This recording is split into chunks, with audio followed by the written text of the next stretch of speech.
Egypt was now an unstoppable powerhouse, a nation unified both politically and culturally under a single ruler whose authority was limitless. Yet it wasn't just the king who could achieve immortality, for the man who designed and built Djoser's pyramid was destined to become even more famous than the pharaoh he had served.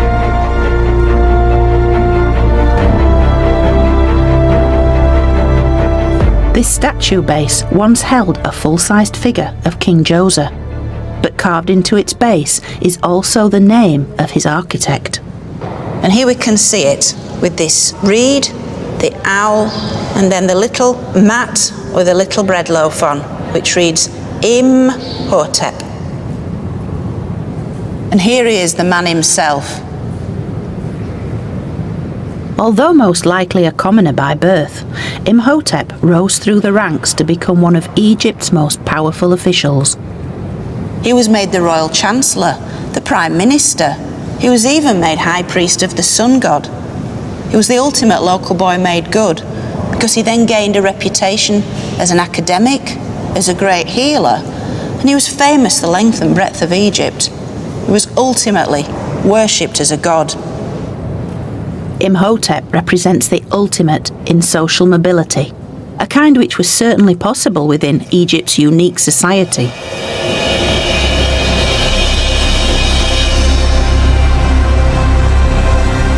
This was a society in which ideas were often taken to extremes, with 1.5 million people united by an absolute belief in the power of their king and in the certainty of the afterlife. Egypt enters its most ambitious era so far, the Pyramid Age.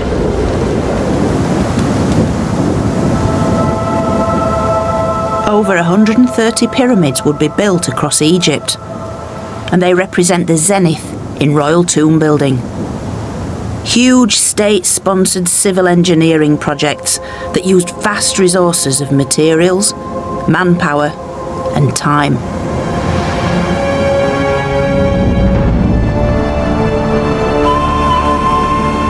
The largest of all, the Great Pyramid of King Khufu, which took over 20 years to build.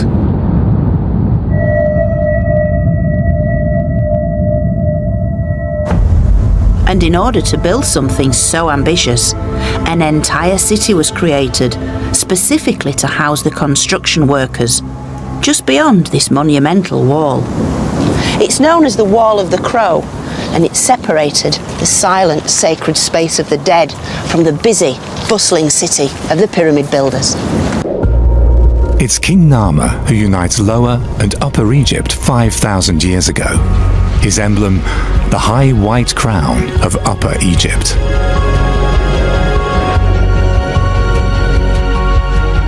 The back of this ceremonial palette also shows him with the crown of his opponents, the red crown of Lower Egypt. United, they become the double crown of all subsequent kings or pharaohs, as they are later called. But it's not the time-old strategy of divide and rule that applies on the Nile. Instead, the pharaohs unite and rule. For generations, the kings and pharaohs of Egypt wear both crowns and maintain the unity of the country, under the suzerainty of the gods, as depicted on numerous temple walls. The ancient Egyptian state, from the beginning, is a national state. This differentiates it from its surroundings. At that time, there were mainly city-states. For instance, Babylon in Mesopotamia. The national state in Egypt was very distinct because it was on one soil with one people. And this remained for 31 dynasties for a period of nearly 3 millennia.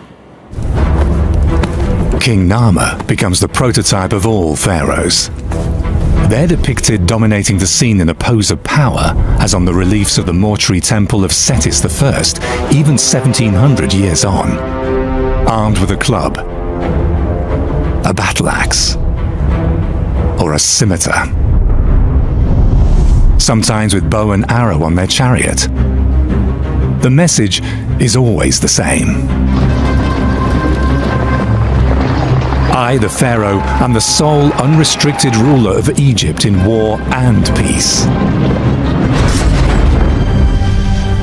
And of course, he's always the victor par excellence, slaying his enemies. Once painted in gaudy colours, the reliefs serve as propaganda for the autocratic hereditary monarchy of the pharaohs. The hereditary monarchy played a major role in ancient Egypt, since it was hoped that it would provide stability for the country. The Egyptians assumed that with the creation of the world, its emergence out of nothing, there was an orderly world on the one side and a chaotic element on the other. So it was of paramount importance that the king did maintain order with the help of the officials attached to him. In other words, that chaos was put in its place.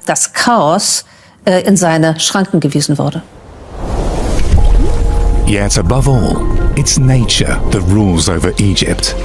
Every year, the Nile floods the narrow valley in the middle of the desert.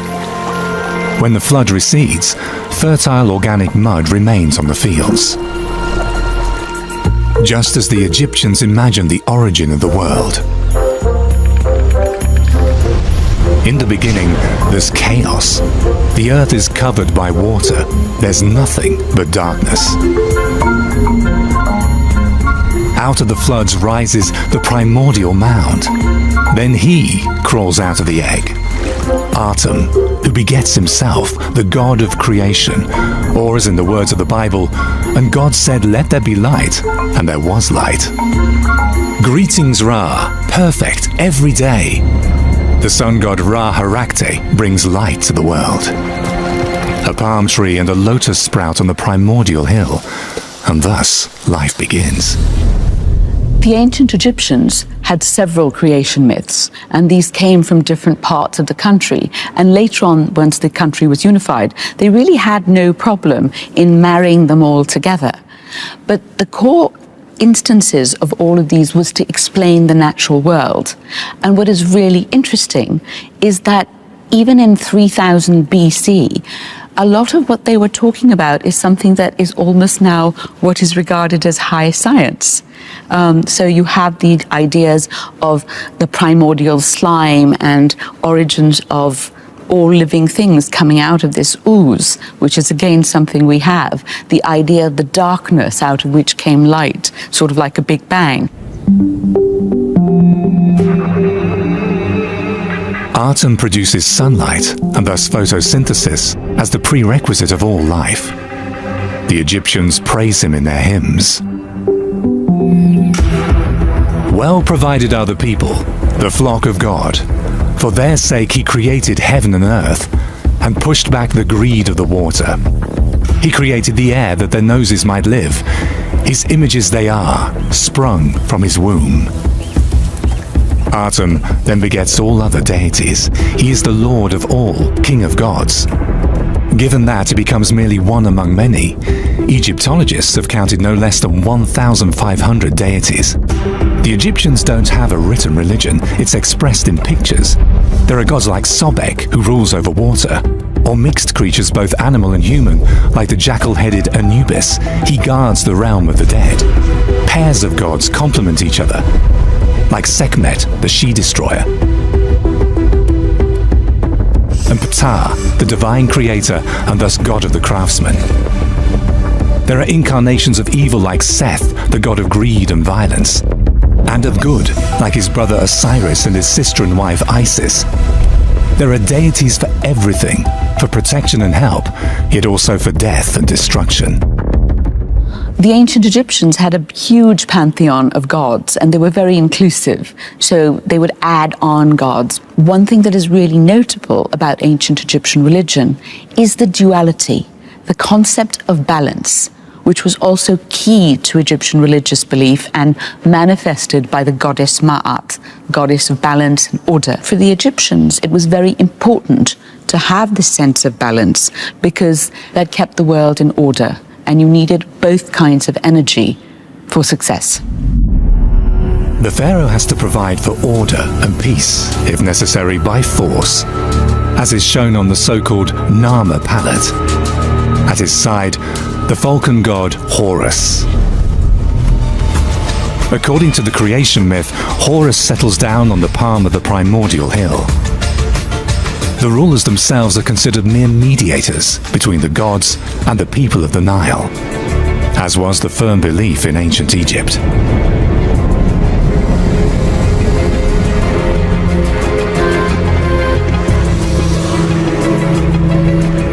Even 3,000 years on, a monumental temple is erected in Edfu in honor of Horus, the patron god of the pharaohs.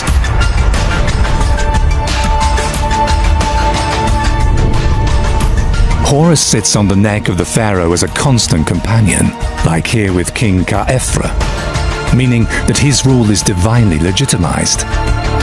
This later gives rise to the idea of the divine right of rule of Europe's emperors and kings.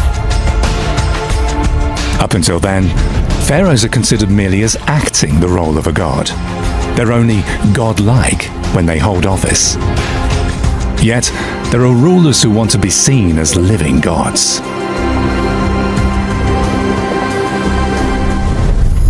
While the first kings proclaim to be divinely inspired by Horus, King Rajadev has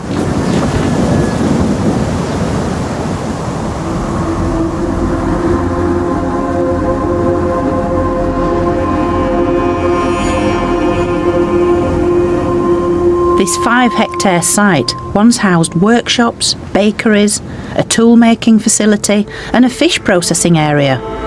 For this was an integrated, self-sufficient community of over 8,000 people who even had their own medical care.